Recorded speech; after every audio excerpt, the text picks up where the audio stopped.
ಭಾಳ ಜನರಿಗೆ stock ಮಾರ್ಕೆಟ್ದಾಗ regular income generate ಮಾಡಬಹುದಂತ ಗುರ್ತನ ಇರಂಗಿಲ್ಲ. ಅದ ಕಾರಣ ಇವತ್ತಿನ ಈ ವಿಡಿಯೋನಾಗ ನಾವು ಯಾವ ತರ ಸ್ಟಾಕ್ ಮಾರ್ಕೆಟ್ದಾಗ ನಾವು ರೆಗ್ಯುಲರ್ ಡಿವಿಡೆಂಟ್ ಇನ್ಕಮ್ ಅನ್ನ ಗಳಿಸಬಹುದಂತ ಅದ್ರ ಬಗ್ಗೆ ತಿಳ್ಕೊಳ್ಳೋಣ.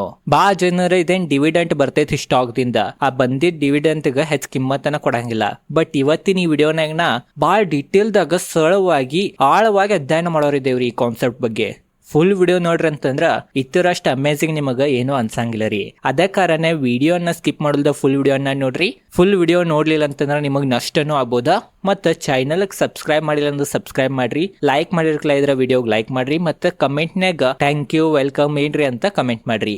ಬರೀ ವಿಡಿಯೋ ಅನ್ನ ಸ್ಟಾರ್ಟ್ ಮಾಡೋಣ.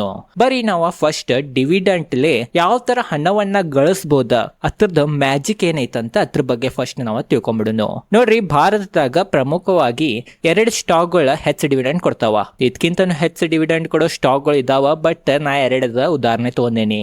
ಒಂದೇದ ಕೋಲ್ ಇಂಡಿಯಾ. ಕೋಲ್ ಇಂಡಿಯಾದ ನಾವ ಡಿವಿಡೆಂಟ್ ಹಿಸ್ಟ್ರಿ ನೋಡ್ರ 2021ರಿಂದ ನೋಡ್ಬೋದು ನೀವು. ಮಾರ್ಚ್ 15, 2021ರಿಂದ ಹಿಡಿದ ಈಗಿನ ತನಕ 2026 ತನಕ ನಾವ್ ಇದೇನ್ ಡಿವಿಡೆಂಟ್ ಕೊಟ್ಟೈತಿ. ಆ ಡಿವಿಡೆಂಟ್ ಅನ್ನ ಟೋಟಲ್ ಮಾಡ್ರ ಓವರ್ ಆಲ್ 5 ವರ್ಷನಾಗ 2021 ದಿಂದ 2026 ತನಕ ಈ ಒಂದ್ 5 ವರ್ಷನಾಗ 207 ರೂಪಾಯಿಗಿಂತನೂ ಹೆಚ್ಚು ಡಿವಿಡೆಂಟ್ ಕೊಟ್ಟೈತ್ರಿ. ಅದ ನಾವ ಅವಾಗ ಸ್ಟಾಕ್ ಪ್ರೈಸ್ ಎಷ್ಟಿತ್ತ ನೋಡೋಣ. 2021ನಾಗ ಕೋಲ್ ಇಂಡಿಯಾದ ಸ್ಟಾಕ್ ಪ್ರೈಸ್ ಎಷ್ಟಿತ್ತಂತ ಈಗ ನೋಡ್ರಿ. ಕೋಲ್ ಇಂಡಿಯಾದ ನಾವ 2021ನಾಗ ಸ್ಟಾಕ್ ಪ್ರೈಸ್ ನೋಡ್ಬೋದು ನೀವು 135 ರೂಪೀಸ್ ಸಮೀಪದ್ದು ಟ್ರೇಡ್ ಆಗತ್ತಿತ್ತ. ಈಗ ನಾವೇನ್ ಮಾಡೋಣ ಅಂತಂದ್ರ ಕ್ಯಾಲ್ಕುಲೇಟರ್ ಓಪನ್ ಮಾಡೋಣ. ಏನ್ 135 ನಾವು ಶೇರ್ ತಗೊಂಡಿದ್ವಿ 2021ನಾಗ, ಆ 135 ಪ್ಲಸ್ ಏನ್ ನಮಗ್ ಈಗಿನ ತನಕ 2026 ತನಕ ಆ ಸ್ಟಾಕ್ ನಾಗ 207 ರೂಪಾಯಿ 207.65 ರೂಪಾಯಿ ಏನ್ ಸಿಕ್ಕೇ ಡಿವಿಡೆಂಟ್, ಅದನ್ನ ಪ್ಲಸ್ ಮಾಡ್ರ ಟೋಟಲ್ ಎಷ್ಟು ಬರ್ತೈತ್ರಿ 342 ರೂಪಾಯಿ ಆಗ್ತಿತ್ತ. 342.65 ರೂಪಾಯಿ ಆಗ್ತಿತ್ತ. ಅಂದ್ರ ಸ್ಟಾಕ್ ಪ್ರೈಸ್ ಇರಲಿಲ್ಲ ಅಂದ್ರೂ ನಮಗ 342 ರೂಪಾಯಿ ಲಾಭ ಆಗ್ತಿತ್ತ. ಮನಸ್ತಿರ್ಬೋದಾ. ಈಗ ನಾವೇನ್ ಮಾಡೋಣ ಅಂತಂದ್ರೆ CAGR ದ ಕ್ಯಾಲ್ಕುಲೇಟರ್ ಓಪನ್ ಮಾಡ್ತೇನೆ. ಇತ್ರ ನಿಮಗ ಗೊತ್ತಾಗ್ತೈತಿ. ನೋಡ್ರಿ, ನಾವ 2021ನಾಗ ಕೋಲ್ ಇಂಡಿಯಾ ಸ್ಟಾಕ್ 135 ಬಾಯ್ ಮಾಡಿದ್ದು. ಮತ್ತ ಅದ್ರಾಗ ಟೋಟಲ್ ನಮಗ ಡಿವಿಡೆಂಟ್ 207 ರೂಪಾಯಿ ಸಿಕ್ಕಿತ್ತ. ಅದ ಕಾರಣ 207 ಪ್ಲಸ್ 135 ಮಾಡೀನಿ. ಎಷ್ಟು ಬಂತ್ರಿ 342.65 ಬಂತ. ಅದ್ 65 ಪೈಸಾನು ಇತ್ಲರಿ, ಅದ ಕಾರಣ ಅದು ಬರ್ದೇನಿ. ಮತ್ತ 5 ವರ್ಷನಾಗ ನಾವು ನೋಡ್ರ ಟೋಟಲ್ ನಾವ ಡಿವಿಡೆಂಟ್ ದಿಂದನೇ ಈ ಸ್ಟಾಕ್ ಪ್ರತಿ ವರ್ಷ 20.48% ಹಣವನ್ನ ಗಳಿಸಿದೀವಿ. ಅಥವಾ ಇಷ್ಟು ಪರ್ಸೆಂಟೇಜ್ ನಮಗ್ ಹಣ ಸಿಕ್ಕೇತಂತ ನಾವ್ ಅನ್ಬೋದ. ಡಿವಿಡೆಂಟ್ ಸಿಕ್ಕೇತ್ರಿ. ಸ್ಟಾಕ್ ಪ್ರೈಸ್ ಏರಿಲ್ಲ ಅಂದ್ರೂ ಪರವಾಗಿಲ್ಲ, ಬರೀ ಡಿವಿಡೆಂಟ್ ದಿಂದನೇ ನಾವು ಪ್ರತಿ ವರ್ಷ 20% ಗಳಿಸಿದೇವಿ. ಅದ ಸ್ಟಾಕ್ ಪ್ರೈಸ್ ಏರಿಯತ್ಲಾರಿ, ಅದನ್ನ ನಾನು ಈಗ ಆಡ್ ಮಾಡೋಣ. ಅವಾಗ 135 ನಾವು ಶೇರ್ ತಗೊಂಡಿದ್ದು, ಅದೀಗ ಕರೆಂಟ್ ಎಷ್ಟು ನಡೆದೈತ್ರಿ, ಶೇರದ ಬೆಲೆ 462 ನಡೆದೈತಿ. ಅದ ಕಾರಣ ನಾವೀಗ 462 ಪ್ಲಸ್ ಡಿವಿಡೆಂಟ್ ಏನ್ ಸಿಕ್ಕಿತ್ ನಮಗ 207.65 ರೂಪಾಯಿ, ಅದನ್ನ ಪ್ಲಸ್ ಮಾಡೋಣ. ಒಮ್ಮೆಗೆ ಪ್ರತಿ ವರ್ಷ ಎಷ್ಟು CAGR ರಿಟರ್ನ್ ಸಿಕ್ಕೈತಂತ ಅದ್ರ ಬಗ್ಗೆ ತಿಳ್ಕೊಳ್ಳೋಣ. 669.65 ರೂಪಾಯಿ ಬಂತ. ಈಗ ನಾವ್ ಇಲ್ಲಿ ಏನ್ ಮಾಡೋಣ ಅಂತಂದ್ರೆ ಕ್ಯಾಲ್ಕುಲೇಟರ್ನಾಗ ಇಲ್ಲಿ 669 ಬರೆಯೋಣ. 669.65. ಈಗ ನೋಡ್ರೆ ಎಷ್ಟು ಬಂತ ನೋಡ್ಬೋದು ನೀವು. ನಾವು ಶೇರ್ ಪ್ರೈಸ್ ಏನ್ ಇರೈತಿ ಅದನ್ನ ಪ್ಲಸ್ ಡಿವಿಡೆಂಟ್ ಸಿಕ್ಕೈತಿ ಅದನ್ನ ಎಲ್ಲಾ ಕೂಡಿಸಿ ಹಿಡಿದ್ರ ವರ್ಷಕ್ಕೆ ನಮಗ ಕೋಲ್ ಇಂಡಿಯಾನಾಗ ಪ್ರತಿ ವರ್ಷ 37.75% CAGR ನಮಗ ರಿಟರ್ನ್ ಸಿಕ್ಕೈತ್ರಿ. ಇದ ಪವರ್ ಡಿವಿಡೆಂಟ್ ದ. ಇದ್ರ ಬಗ್ಗೆ ನಿಮಗ ಗುರ್ತಾ ಇರ್ಬೋದಾ. ಅದ ಕಾರಣ ಇದು ಕೋಲ್ ಇಂಡಿಯಾದ ಅಷ್ಟೇ ಉದಾಹರಣೆ ಇಲ್ಲ. ಅದೇ ತರ ONGC ತೋನೇನಿ. 2021ನಾಗ ONGC ನಾಗ ನೀವೇನ್ರಿ ಹೂಡಿಕೆ ಮಾಡಿದ್ರ ಆಲ್ಮೋಸ್ಟ್ ನಾವು ಶೇರದ ಬೆಲೆ ನೋಡ್ರ ಅವಾಗ 93 ರೂಪಾಯಿದು ಇತ್ತ. 93 ರೂಪಾಯಿ ಇತ್ತ. 93 ಇದ್ದಾಗ ನೀವೇನ್ರಿ ಒಂದು ಶೇರ್ ONGC ತೊಗೊಂಡಿರಿ. ಮತ್ ಇದೇನ್ ಡಿವಿಡೆಂಟ್ 2021ರಿಂದ ಕೊಟ್ಕೊಂತ ಬಂದೈತಿ ಈಗಿನ ತನಕ. ಅದನ್ನ ನಾವು ಎಲ್ಲಾ ಕೂಡಿಸಿದ್ವು ಅಂತಂದ್ರ ಅದು ಎಷ್ಟಾಗ್ತೈತಿ ಅಂತಂದ್ರ 5 ವರ್ಷನಾಗ 62.37 ರೂಪಾಯಿ ಆಗ್ತೈತಿ. ಅದ ಕಾರಣ ಈಗೇನ್ ನಾವ್ ಮಾಡೋಣ ಅಂತಂದ್ರ 62.37 ಪ್ಲಸ್ ಶೇರದ ಬೆಲೆ ಏನಿತ್ತವಾಗ 93 ಇತ್ತ. ಅದನ್ನ ಮಾಡೋಣ. ಎಷ್ಟು ಬಂತ್ರಿ 155 ಬಂತ. ಅದ ಕಾರಣ ನಾವೇನ್ರಿ 93 ರೂಪಾಯಿ ಕೊಟ್ಟು ONGCನಾಗ 2021 ಹೂಡಿಕೆ ಮಾಡಿದ್ದು. ಅದನ್ನ ನಾವೇನ್ರಿ ಈಗಿನ ತನಕ 2026 ತನಕ ಅಂದ್ರ 5 ವರ್ಷ ತನಕ ಏನ್ರಿ ಹೋಲ್ಡ್ ಮಾಡಿದ್ದು ಅಂತಂದ್ರ ನಮ್ಮದು ಟೋಟಲ್ ಬರೀ ಡಿವಿಡೆಂಟ್ ಅಲ್ಲೇನ 155 ರೂಪಾಯಿ ಆಗ್ತಿದ್ದು ರೀ. 5 ವರ್ಷದ ನಾವು CAGR ನೋಡ್ರ 11% ಸಿಕ್ಕೈತಿ. ಇತ್ರಾಗ ಇನ್ನ 5 ವರ್ಷನಾಗ ಶೇರದ ಪ್ರೈಸ್ ಏನ್ ಗ್ರೋತ್ ಆಗೈತಿ ಅದು ಹಿಡ್ದಿಲ್ಲ. ಡಿವಿಡೆಂಟ್ಲಿ ಎಷ್ಟು ಲಾಭ ಆಗೈತಿ ಐತಿ ಅದಷ್ಟೇ ಹಿಡ್ದೇನಿ. ಅದೇ ನಾವು ಶೇರದ ಪ್ರೈಸ್ ಇನ್ಕ್ಲೂಡ್ ಮಾಡ್ರೆ ಕರೆಂಟ್ ಶೇರದ ಪ್ರೈಸ್ ಎಷ್ಟೈತ್ರಿ ನೀವು ನೋಡ್ಬೋದು. ಈ ಕರೆಂಟ್ 300 ರೂಪಾಯಿ ಐತ್ರಿ.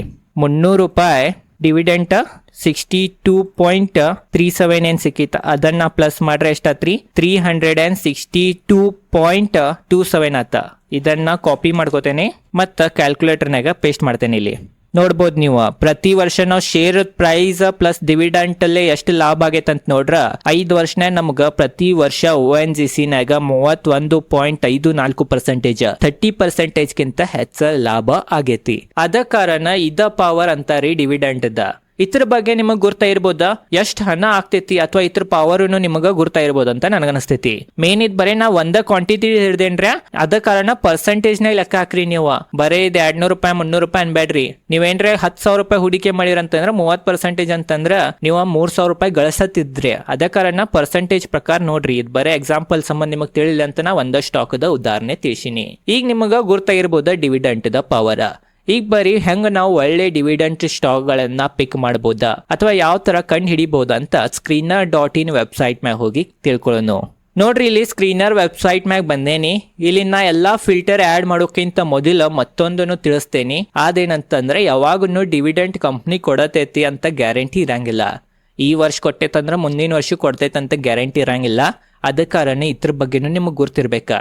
ಬಟ್ ಯಾವ ತರ ನಾವು ಗ್ಯಾರಂಟೆಡ್ನು ಸಿಕ್ತೈತಂತ ಅದ್ರ ಬಗ್ಗೆನೂ ನಾವು ಮುಂದೆ ತಿಳ್ಕೊಳ್ಳೋಣ. ಅದ ಕಾರಣ ವಿಡಿಯೋನ ಓಡಿಸಲ್ದ ಫುಲ್ ವಿಡಿಯೋನ ನೋಡ್ರಿ. ಬರೀ ಈಗ ನಾವು screener.in ವೆಬ್ಸೈಟ್ ಮ್ಯಾಗ ಇಲ್ಲಿ ಸ್ಕ್ರೀನ್ಸ್ ನ್ಯಾಗ ಒತ್ತಕ್ಬೇಕ್ರಿ. ಇಲ್ಲಿ ಕ್ಲಿಕ್ ಮಾಡ್ಬೇಕಾ. ಕ್ಲಿಕ್ ಮಾಡೋಣ ನಿಮ್ ಕಡೆ ಈ ತರ ಒಂದ ಪೇಜ್ ಓಪನ್ ಆಗ್ತೈತಿ. ಈಗ ಇದ್ರಾಗ ನಾವು ಫಿಲ್ಟರ್ಸ್ ಆಡ್ ಮಾಡೋದು ಅಂದ್ರೆ ತಾನೇ ನಮಗ ಒಳ್ಳೆ ಡಿವಿಡೆಂಟ್ ಸ್ಟಾಕ್ ಗಳು ಬಂದ್ಬಿಡ್ತಾವ. ನೋಡ್ರಿ ಒಂದೇ ಫಿಲ್ಟರ್ ಆಲ್ರೆಡಿ ಆಡ್ ಮಾಡೇನಿ. ನೋಡ್ಬೋದು ನೀವು ಡಿವಿಡೆಂಟ್ ಈಲ್ಡ್ 3% ಗಿಂತ ಹೆಚ್ಚಿರ್ಲಿ ಗ್ರೇಟರ್ ದನ್ 3% ಇರ್ಲಿ ಅಂತ ಬರ್ದೇನಿ. ಮತ್ತೆ ಎರಡನೇ ಫಿಲ್ಟರ್ ಡಿವಿಡೆಂಟ್ ಪ್ರೆಸೆಂಟಿಂಗ್ ಇಯರ್ 100 ಅಂತ ಬರ್ದೇನಿ. ಮತ್ತ ಪ್ರಾಫಿಟ್ ಆಫ್ಟರ್ ಟ್ಯಾಕ್ಸ್ 0 ಅಂತಂದ್ರ ಮೈನಸ್ ನ ಇರಬಾರ್ದ, ಲಾಭ ಗಳಿಸ್ಬೇಕು ಈ ಕಂಪ್ನಿ ಅಂತ ನಾ ಇಲ್ಲಿ 0 ಬರ್ದೇನಿ. ಮತ್ತ price to earning lesser than industries P ಮಾಡೇನ್ರಿ. ಇಂಡಸ್ಟ್ರೀಸ್ ಪಿ ಏನೈತಿ ಅದಕ್ಕಿಂತ ಕಡಿಮೆ ಇದ್ದಾಗ ನಮಗ ಸ್ಟಾಕ್ ಪಿ ಸಿಗ್ಲಿ ಅಂತ ನಾ ಈ ಫಿಲ್ಟರ್ ಆಡ್ ಮಾಡೇನಿ. ಇದರಿಂದ ಏನಾಗ್ತೈತೆ ಅಂತಂದ್ರ ಓವರ್ ವ್ಯಾಲ್ಯೂಯೇಷನ್ ಇದ್ದು ಕಂಪ್ನಿಗಳ ಫಿಲ್ಟರ್ ಆಗ್ಬಿಡ್ತಾವ. ಅದ ಕಾರಣ ಈ ಫಿಲ್ಟರ್ ಹಚ್ಚೇನಿ. ಮತ್ತ ಇಲ್ಲಿ last year dividend greater than 1000 ಬರ್ದಿತ್ತೇನ್ರಿ. ಮತ್ತ ನೀವು ಬೇಕಾದ್ರ ಮತ್ತೆ ಎಕ್ಸ್ಟ್ರಾ ಫಿಲ್ಟರ್ಸ್ ಗಳು ಆಡ್ ಮಾಡ್ಬೋದಾ. ಬಟ್ ನನ್ನ ಪ್ರಕಾರ ಇಷ್ಟ ಓಕೆ ಅಂತ ಅನಿಸ್ತೈತಿ. ಈಗ ಸ್ಕ್ಯಾನ್ ಮಾಡೋನು. ಇದು ಸ್ವಲ್ಪ ಮಿಸ್ಟೇಕ್ ಐತಿ. ಈಗ ರನ್ ಒತ್ತಕ್ತೇನಿ. ರನ್ ಒತ್ಕಾನ ನೋಡ್ಬೋದು ನೀವು 19 ಕಂಪ್ನಿಗಳು ಬಂದು. ಇವು 19 ಕಂಪ್ನಿಗಳನ್ನು ಒಳ್ಳೆ ಕಂಪ್ನಿಗಳು ಅಂತ ಅನ್ನಕ್ ಬರಂಗಿಲ್ಲ. ನೀವು ರನ್ ಮಾಡಿರಿ ಅಂತಂದ್ರೆ ಈ ತರ 19 ಕಂಪ್ನಿಗಳು ನಿಮ್ ಮುಂದೆನೂ ಬರ್ತಾವ. ಈಗ ಪರ್ಟಿಕ್ಯುಲರ್ ಒಂದೊಂದು ಕಂಪ್ನಿಯನ್ನ ಸ್ಟಡಿ ಮಾಡ್ರಿ. ಕಂಪ್ನಿದ್ ಬಿಸ್ನೆಸ್ ಅನ್ನ ನೋಡ್ರಿ. ನಿಮಗೇನ್ರಿ ಒಂದು ಕಂಪ್ನಿ ಸೇರಿತ್ತ ಸೇರಾನಾತ್ರ ಬಿಸ್ನೆಸ್ ಕನ್ಸಿಸ್ಟೆನ್ಸಿವಾಗಿ ಎಂಥ ಕೆಟ್ಟ ಪರಿಸ್ಥಿತಿದಾಗನೋ ಅಥವಾ ಎಂಥ ಒಳ್ಳೆ ಪರಿಸ್ಥಿತಿದಾಗನೋ ಪ್ರಾಫಿಟ್ ಜನರೇಟ್ ಮಾಡ್ತಿರ್ತೇವೋ ಇಲ್ಲೋ ಅಂತ ನೋಡ್ರಿ. ಏನ್ರೆ ಕೆಟ್ಟ ಪರಿಸ್ಥಿತಿ ಅಥವಾ ಎಂಥ ಪರಿಸ್ಥಿತಿದಾಗನು ಕಂಪ್ನಿ ಪ್ರಾಫಿಟ್ ಜನರೇಟ್ ಮಾಡ್ತೈತಂತ ನಿಮಗೆ ಏನ್ರೆ ಗುರ್ತಾತ ಇದ್ರ ಬಿಸ್ನೆಸ್ ಭಾಳ ಒಳ್ಳೇದೈತಂತ ನಿಮಗೆ ಏನ್ರೆ ಗುರ್ತಾದ್ರ ಅಂಥ ಕಂಪ್ನಿಗಳ್ನಾಗ ಹೂಡಿಕೆ ಮಾಡ್ರಿ. ಅಂದ್ರೆ ನಿಮಗೆ ಕನ್ಸಿಸ್ಟೆನ್ಸಿವಾಗಿ ರಿಟರ್ನ್ ಸಿಗ್ತೈತಿ ಅಥವಾ ಡಿವಿಡೆಂಟ್ ಸಿಗ್ತೈತೆ ಅಂತ ನಾವು ಅನ್ಬೋದ. ಮೇನ್ ಸರ್ಕಾರಿ ಕಂಪ್ನಿಗಳನ್ನ ಹೆಚ್ಚು ಡಿವಿಡೆಂಟ್ ಕೊಡ್ತಾವ. ಇದ್ರ ಬಗ್ಗೆನು ನೀವು ಫೋಕಸ್ ಮಾಡ್ಬೇಕಾ. ಯಾಕಂತಂದ್ರೆ ಸರ್ಕಾರಿ ಕಂಪ್ನಿಗಳ ಶೇರದ ಪ್ರೈಸ್ ಇರ್ಲಿ ಹಂಗಿಂಗ್ ನೋಡಂಗಿಲ್ರಿ. ಅವ್ರ ಲಾಭ ಬಂದ್ರ ಆ ಲಾಭವನ್ನ ಸರ್ಕಾರ ತಕ್ಕೋತೈತಿ. ಅದರಿಂದ ಮತ್ ಜನರಿಗ ಬೆನಿಫಿಟ್ ಕೊಡ್ತೈತಿ ಅಥವಾ ಡೆವಲಪ್ ಮಾಡ್ತೈತಿ ದೇಶಿಗ. ಅದ ಕಾರಣನ ಸರ್ಕಾರಿ ಕಂಪ್ನಿಗಳ ಹೆಚ್ಚ ಡಿವಿಡೆಂಟ್ ಕೊಡ್ತಾವಂತನು ನಾವು ಅನ್ಬೋದ. ಮತ್ತೊಂದನ್ನ ಲಾಸ್ಟ್ ಗ ಯಾವ ತರ ಒಂದ್ ಕಂಪ್ನಿ ಕನ್ಸಿಸ್ಟೆನ್ಸಿವಾಗಿ ಡಿವಿಡೆಂಟ್ ಕೊಡಬಹುದಂತ ಅದ್ರ ಬಗ್ಗೆ ಹೇಳಿದ್ದೇನೆ. ಅದು ನೀವು ಅಪ್ಲೈ ಮಾಡ್ರಿ ಇದ್ರಾಗ. ಅಂದ್ರೆ ನೀವು ಇನ್ನ ಒಳ್ಳೆ ಡಿವಿಡೆಂಟ್ ಕಂಪ್ನಿಗಳನ್ನ ಪಿಕ್ ಮಾಡಬಹುದ. ಮತ್ತೊಂದನ್ನು ನಾ ನಿಮಗ ಉದಾಹರಣೆ ತಿಳಿಸ್ತೇನೆ. ಅದನ್ನ ನೀವು ತಿಳ್ಕೊಂಡ್ರಿ ಅಂತಂದ್ರೂ ನಿಮಗ ಬಾಳ ಹೆಲ್ಪ್ ಆಗ್ತೈತಿ. ನೋಡ್ರಿ ನಾ ಇಲ್ಲಿ ಡ್ರಾ ಮಾಡಿ ತೋರಿಸ್ತೇನೆ. ಅಂದ್ರೆ ನಿಮಗ ಕರೆಕ್ಟ್ ಗೊತ್ತಾಗ್ತೈತಿ. ಇಲ್ಲಿ ಇನ್ವೆಸ್ಟರ್ ಇರ್ತಾನ್ರಿ ಒಬ್ಬ. ಇವಂದ ಹೆಸರು ರಾಜು ತಿಳ್ಕೊರಿ. ಮತ್ತ ಇಲ್ಲಿನೂ ಸೇಮ್ ಇನ್ವೆಸ್ಟರ್ ಇರ್ತಾನೆ. ಈ ಇನ್ವೆಸ್ಟರ್ ಹೆಸರು ಪಿಂಟು ತಿಳ್ಕೊರಿ. ರಾಜು ಏನ್ ಮಾಡ್ತಾನಂತಂದ್ರ ಏನ್ ONGC ಸ್ಟಾಕ್ ಐತಿ 300 ರೂಪಾಯಿ. ಆ 300 ರೂಪಾಯಿ ಇದ್ದಾಗ ಹೂಡಿಕೆ ಮಾಡ್ಬಿಡ್ತಾನೆ ONGC ಸ್ಟಾಕ್ ನಾಗ. ಡಿವಿಡೆಂಟ್ ಭಾಳ ಒಳ್ಳೇದ್ ಕೊಡ್ತೈತ ನಾನು. ಅದ ಕಾರಣ ONGC ನಾವ 2025 ನಾಗ ಏನ್ ಟೋಟಲ್ ಡಿವಿಡೆಂಟ್ ಕೊಟ್ಟೈತಿ. ಆ ಟೋಟಲ್ ಡಿವಿಡೆಂಟ್ ಎಷ್ಟು ರೂಪಾಯಿ ಕೊಟ್ಟೈತಿ ಅಂತಂದ್ರ 12.25 ರೂಪಾಯಿದ ಕೊಟ್ಟೈತಿ. ಈಗ ನಾವು 12.25 ಡಿವೈಡೆಡ್ ಬೈ 300 ಮತ್ತು ಇಂಟು 100 ಮಾಡ್ರೆ ಎಷ್ಟು ಬರ್ತೈತಿ ನೀವು ನೋಡ್ರಿ. ನೀವು ಲೆಕ್ಕ ಮಾಡ್ರಿ, ನಾನು ನನ್ನ ಫೋನ್ನಾಗ ಲೆಕ್ಕ ಮಾಡ್ತೇನೆ. ಎಷ್ಟು ಬಂತ್ರಿ? 4 ಬಂತ. ಅಂದ್ರ ರಾಜು ONGCನ್ಯಾಗ 300 ರೂಪಾಯಿ ಸ್ಟಾಕದ ಬೆಲೆ ಏನ್ರಿ ಇದ್ದಾಗ ಹೂಡಿಕೆ ಮಾಡಿದ್ದಂತಂದ್ರ ಅವಂಗ 4% ಡಿವಿಡೆಂಟ್ ಇನ್ಕಮ್ ಸಿಕ್ಕಿತ. ಅದ ರಾಜು ಏನ್ ಮಾಡ್ತಾನಂತಂದ್ರ ONGC ಸ್ಟಾಕ್ 50% ಕುಸ್ಯಾನ ಹೂಡಿಕೆ ಮಾಡ್ತಾನ. ಅವಾಗ ಎಷ್ಟಾಗಿರ್ತೈತ್ರಿ? 50% ಕುಸಿತಂತಂದ್ರ 300 ರೂಪಾಯಿ ಸ್ಟಾಕ್ 150 ರೂಪಾಯಿ ಆಗ್ತೈತಿ. 150 ಡಿವೈಡೆಡ್ ಬೈ ಸೇಮ್ ಡಿವಿಡೆಂಡ್ ಸಿಗ್ತೈತಿ 12.25 ಮತ್ತ ಇಂಟು 100. ಇದು ಸೇಮ್ ಲೆಕ್ಕ ಮಾಡ್ರಿ. ಎಷ್ಟು ಬಂತ್ರಿ? 8 ಬಂತ. ನೋಡ್ಬೋದು ನೀವು, ಪಿಂಟುಗ 8% ಡಿವಿಡೆಂಡ್ ಸಿಕ್ಕಿತ್ತ. ಅಂದ್ರೆ ಈ ಲೆಕ್ಕ ಮಾಡಿ ಮೇನ್ ತೋರಿಸೋ ಉದ್ದೇಶ ಏನಂತಂದ್ರ ನಂದು ಮೇನ್, ಯಾವಾಗ ನೀವು ಯಾವ ಸ್ಟಾಕ್ನ್ಯಾಗ ಹಾಯ್ನಾಗ ತಗೋತೀರಿ ಅವಾಗ ನಿಮ್ದ ಡಿವಿಡೆಂಟ್ ಏನ್ ಪರ್ಸೆಂಟೇಜ್ ಇರ್ತೈತಿ ಅದ ಕಡಿಮೆ ಆಗ್ತೈತಿ. ಮತ್ತ ಎಷ್ಟು ಕುಸದಾಗ ತಗೋತೀರಿ ಅಷ್ಟ್ ನಿಮಗ ಡಿವಿಡೆಂಟ್ ದ ಪರ್ಸೆಂಟೇಜ್ ಹೆಚ್ಚಾಗ್ತೈತಿ ಅಥವಾ ನಿಮಗ ಲಾಭ ಹೆಚ್ಚಾಗ್ತೈತಿ ಅಂತ ನಮಗ ಈ ಒಂದು ಲೆಕ್ಕ ಅಲ್ಲೇನು ಗೊತ್ತಾಗ್ತೈತಿ. ಅದ ಕಾರಣ ಮತ್ತೊಂದಿಷ್ಟ ಸ್ಟಾಕ್ ಯಾವ ತರ ಕಡಿಮೆ ಲೆವೆಲ್ ಮ್ಯಾಗ ಸಿಗ್ಬೋದು ಅನ್ನಕ ಮತ್ತೊಂದನ್ನು ನಾವು ಫಿಲ್ಟರ್ ಹಚ್ಬೋದ್ರಿ. ಇದ ಸ್ಕ್ರೀನರ್ ಇಲ್ಲಿ ಪರ್ಸೆಂಟೇಜ್ ಡೌನ್ 52 ವೀಕ್ ಹೈ ಅಂತ ಮಾಡಿ ಗ್ರೇಟರ್ ದೆನ್ 20 ಮಾಡ್ತೇನೆ. ಈಗ ಮತ್ತೆ ನಾವು ರನ್ ಮಾಡಿದ್ದು ಅಂತಂದ್ರ ಇಲ್ಲೇ ಆ್ಯಂಡ್ ಬರಿಬೇಕು. ಓಕೆ, ಇವೆಲ್ಲ ನೀವು ಕಲಿಬೇಕು. ಇವು ಸ್ಕ್ರೀನರ್ದು ಕೆಲವೊಂದು ರೂಲ್ಗಳು ಇರ್ತಾವ. ಈಗ ಅಲ್ಲಿ ಆ್ಯಂಡ್ ಬರ್ದಿಲ್ಲ ನಾನು, ಇದು ಫೇಲ್ ಆತ್ರಿ. ಈಗ ಮತ್ತೆ ನಾ ರನ್ ಒತ್ತಕ್ತೇನೆ. ನೋಡ್ಬೋದು ಈಗ ಮತ್ತೆ ಸ್ಟಾಕ್ಗಳು 19 ಇದ್ದಿದ್ದು 10. ಈಗ ಇವೇನ್ ಸ್ಟಾಕ್ಗಳು ಬಂದಾವ, ಈ ಸ್ಟಾಕ್ಗಳ ಹತ್ರದ 52 ವೀಕ್ ಹೈದಿಂದ 20% ಕೆಳಗ್ ನಡ್ದಾವ್ರಿ, ಡೌನ್ ನಡ್ದಾವ. ಇದರಿಂದ ಏನಾತ್ರಿ? ನಿಮಗ ಲಾಭ ಹೆಚ್ಚು ಸಿಗೋ ಸಂಭಾವನೆ ಹೆಚ್ಚಾತ.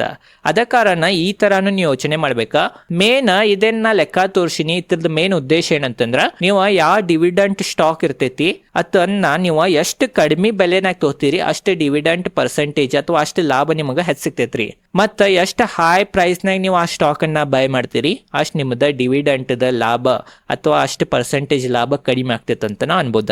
ಅದ ಕಾರಣ ಎಷ್ಟಾಗ್ತೈತೆ ಸ್ಟಾಕ್ ಕಡಿಮೆ ಲೆವೆಲ್ ಮ್ಯಾಗ ಅಥವಾ ಬಿಳಾನ ತಗೋಬೇಕಂತ ನಮಗ ಈ ಒಂದು ರೂಲ್ನಾಗ ಗುರ್ತಾಗ್ತೈತಿ ಅಥವಾ ಈ ಒಂದು ಸ್ಟ್ರಾಟಜಿನಾಗ ಗುರ್ತಾಗ್ತೈತೆ ಅಂತ ನಾವು ಅನ್ಬೋದ. ಈಗ ಬರೀ ಲಾಸ್ಟ್ ನಾವ ಯಾವ ತರ ಒಂದು ಕಂಪ್ನಿ ಗ್ಯಾರಂಟೆಡ್ ಡಿವಿಡೆಂಡ್ ಕೊಡ್ತೈತೆ ಅಂತ ಯಾವ ತರ ತಿಳ್ಕೊಬಹುದು ಅಂತ ನಿಮ್ ತಲೆ ಕ್ವಶನ್ ಇರ್ಬೋದ. ಈಗ ಅದ್ರ ಬಗ್ಗೆ ತಿಳ್ಕೊಳ್ಳೋಣ. ನೋಡ್ರಿ, ಯಾವಾಗನು ಯಾವ್ದು ಕಂಪ್ನಿ ಡಿವಿಡೆಂಟ್ ಒಂದ ಪಾಲಿಸಿ ಬಿಡುಗಡೆ ಮಾಡ್ತೈತಿ, ಡಿವಿಡೆಂಟ್ ಡಿಸ್ಟ್ರಿಬ್ಯೂಷನ್ ಪಾಲಿಸಿ ಅಂತ. ಆ ಪಾಲಿಸಿದಾಗ ನೀವು ಓದ್ಬೋದ. ಅತ್ರ ಕೊಟ್ಟಿರ್ತಾರ ಮೇನ್ ಅಂತಂದ್ರೆ ಸರ್ಕಾರಿ ಕಂಪ್ನಿಗಳು ಹೆಚ್ಚು ಕೊಡ್ತಾವ ಮತ್ತು ಕನ್ಸಿಸ್ಟೆನ್ಸಿ ಕೊಡ್ತಾವ್ರಿ. ನಾವು ಇತಿಹಾಸ ನೋಡ್ರ. ಬಟ್ ನೀವು ಡಿವಿಡೆಂಟ್ ಪಾಲಿಸಿ ಐತಿ ಅದನ್ನ ಗೂಗಲ್ನಾಗ ಹೊಡೀರಿ, ಆ ಕಂಪ್ನಿದ ಹೆಸರು ಹಾಕ್ರಿ ಮತ್ತು ಅದನ್ನ ಎಲ್ಲ ರೀಡ್ ಮಾಡ್ರಿ. ಅದ್ರಾಗ ಕೊಟ್ಟಿರ್ತಾರ ನಾವು ವರ್ಷಿಗೆ ಎಷ್ಟು ಪರ್ಸೆಂಟೇಜ್ ಕೊಡ್ಬೋದ ಏನಂತ. ಅದ್ರ ಪ್ರಕಾರ ನಾವು ಲೆಕ್ಕಾಚಾರನ್ನು ಹಾಕ್ಬೋದ. ಓವರ್ ಆಲ್ ಇದೈತ ಈ ವಿಡಿಯೋನ ನಿಮಗೆ ಗುರ್ತಾ ಇರ್ಬೋದ ಡಿವಿಡೆಂಟ್ಲೆ ಯಾವ ತರ ನಾವು ಇನ್ಕಮ್ ಅನ್ನ ಗಳಿಸಬಹುದಂತ. ಅದ್ರಾಗ ನಾವು ಮೇನ್ ಡಿವಿಡೆಂಟ್ ಸ್ಟಾಕ್ಲೆ ಏನ್ ಲಾಭ ಆಗ್ತೈತೆ ಅಂತಂದ್ರೆ ಸ್ಟಾಕ್ ಏರುಲಿಲ್ಲ ಅಥವಾ ಒಂದ ಸ್ಥಿರ ಇದ್ರೂ ನಮಗೆ ಲಾಭ ಆಗ್ತೈತಿ. ಮೇನ್ ಸ್ಟಾಕ್ ಕುಸಿಬಾರ್ದ. ಓವರ್ ಆಲ್ ಇದೈತಿ ವಿಡಿಯೋ. ಈ ವಿಡಿಯೋನ ನಿಮಗೆ ಡೀಟೇಲ್ದಾಗ ಸರಳವಾಗಿ ಗುರ್ತಾ ಇರ್ಬೋದ ಯಾವ ತರ ಡಿವಿಡೆಂಟ್ ವರ್ಕ್ ಆಗ್ತೈತಿ, ಯಾವ ತರ ಡಿವಿಡೆಂಟ್ಲಿ ನಾವು ರೆಗ್ಯುಲರ್ ಇನ್ಕಮ್ ಅನ್ನ ಜನರೇಟ್ ಮಾಡ್ಬೋದಂತ. ಮೇನ್ ಒಂದು ಡಿಸ್ಕ್ಲೇಮರ್ ಕೊಟ್ಬಿಡ್ತೇನೆ, ನಾ ಸೆಬಿ ರಿಜಿಸ್ಟರ್ಡ್ ರಿಸರ್ಚ್ ಜರ್ನಲಿಸ್ಟ್ ಅಥವಾ ಫೈನಾನ್ಷಿಯಲ್ ಅಡ್ವೈಸರ್ ಇಲ್ಲ. ಇದು ಬರೀ ಎಜುಕೇಶನ್ ಪರ್ಪಸ್ ಸಂಬಂಧಿತ. ಈ ವಿಡಿಯೋನ ಯಾವ್ದು ನಿಮಗೆ ಸ್ಟಾಕ್ ಕಾಣಿತ್ತಂದ್ರೆ ಅದ ಬೈ ಸೆಲ್ ರೆಕಮೆಂಡೇಶನ್ ಯಾವ್ದು ಇಲ್ಲ. ಇದು ಬರೀ ಎಜುಕೇಶನ್ ಪರ್ಪಸ್ ಸಂಬಂಧ ಅಥವಾ ಎಕ್ಸಾಂಪಲ್ ಉದಾಹರಣೆ ಪರ್ಪಸ್ಗಾಗಿ ನಾ ಬಳಸಿದ್ನಿ. ಇದೈತಿ ಇವತ್ತಿನ ಈ ವಿಡಿಯೋ ಚಲೋ ಅನ್ಸಿಡೋ ಲೈಕ್ ಮಾಡ್ರಿ. ಇದೇ ತರ ವಿಡಿಯೋಗಳು ನೋಡೋದು ನಿಮಗೆ ಏನಾರ ಇಂಟ್ರೆಸ್ಟ್ ಇದ್ರೆ ಈ ಚಾನಲ್ ನೀವು ಸಬ್ಸ್ಕ್ರೈಬ್ ಮಾಡ್ರಿ.